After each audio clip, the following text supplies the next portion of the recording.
জেনে রাখো। পুরনো পাথরের যুগে মানুষ নিজেরা আগুন জ্বালাতে শেখে। তারা অস্ত্র তৈরির জন্য পাথর ভাঙার মধ্য দিয়ে প্রথম কৃত্রিমভাবে আগুন জ্বলে ওঠা লক্ষ্য করে। এরপর তারা পাথরে পাথর ঠুকে আগুন জ্বালানোর কৌশল আয়ত্ত করে। 1. লুসি কি? পাঠ্যবই পৃষ্ঠা 20, নাকুন্দা কাত্তায়নী হাই স্কুল। আফ্রিকা মহাদেশের ইথিওপিয়ায় হাদার নামে একটি জায়গা রয়েছে। এই হাদারে অস্ট্রালোপিথেকাস মানব প্রজাতিভুক্ত কঙ্কালের কিছু অংশ মিলেছে। 1974 খ্রিস্টাব্দ। কঙ্কালটি আসলে প্রায় 32 লক্ষ বছর আগেকার একটি ছোট মেয়ের। এই কঙ্কালটির নাম দেওয়া হয়েছিল লুসি।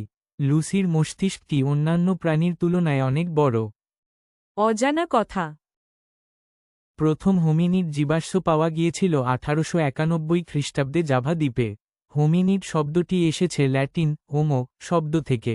হোমো শব্দটির অর্থ মানুষ। মানব পরিবার বোঝাতে বিশেষ্য হিসেবে হোমিনিড শব্দটির ব্যবহার শুরু আনুমানিক 1825 খ্রিস্টাব্দে। 2. আদিম মানুষ দলবদ্ধভাবে বসবাস করত কেন? পাঠ্যবই পৃষ্ঠা 18, সুনীতি একাডেমি, ব্যাটরা আদিম মানুষ এমএসপিসি হাই প্রথমে স্কুল। একা থাকায় তার নিরাপত্তা ও খাদ্যের অভাব ছিল। তাই নিজের নিরাপত্তা রক্ষা করা এবং খাদ্যের অভাব মেটানোর জন্য তারা জোটবদ্ধ হয়েছিল। 3. প্রস্তর যুগ কাকে বলে? পাঠ্যবই পৃষ্ঠা 19, বীরভূম জেল স্কুল। আনুমানিক খ্রিস্টপূর্ব 20 লক্ষ বছর থেকে খ্রিস্টপূর্ব 4000 বছর পর্যন্ত সময়কালে যখন আদিম মানুষ পাথর দিয়ে হাতিয়ার বানাত, সেই যুগকে প্রস্তর যুগ বলা হয়। এই প্রস্তর যুগের বা পাথরের যুগের তিনটি ভাগ যথা পুরনো পাথরের যুগ, মাঝের পাথরের যুগ ও নতুন পাথরের যুগ। 4. দাবানল কাকে বলে? পাঠ্যবই পৃষ্ঠা 19। বনে লাগা আগুনকে দাবানল বলে। প্রথম দিকে আদিম মানুষ এই দা বা অন্যভাবে জ্বলে ওঠা গাছের ডাল এনে গুহায় জ্বালিয়ে রাখত। 5. লুসির কঙ্কাল কবে কোথায় খুঁজে পাওয়া যায়? পাঠ্যবই পৃষ্ঠা 20, বীরভূম জেলা স্কুল। 1974 খ্রিস্টাব্দে লুসির কঙ্কাল খুঁজে পাওয়া যায়।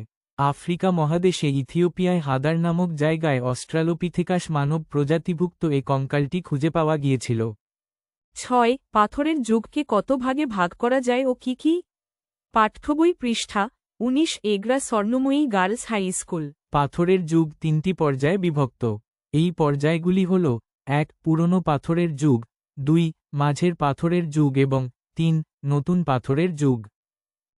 7. আগুনে ঝলসানো নরম মাংস খাওয়ার ফলে আদিম মানুষের শরীরে কি কি বদল হল? পাঠ্যবই পৃষ্ঠা 21। ভরাট বৃত্ত আগুনে ঝলসানো নরম মাংস খাওয়ার ফলে আদিম মানুষের চোয়াল সরু হয়ে যায়। এছাড়াও তাদের সামনের ধারালো উঁচু দাঁত ছোটে হয়ে যায়।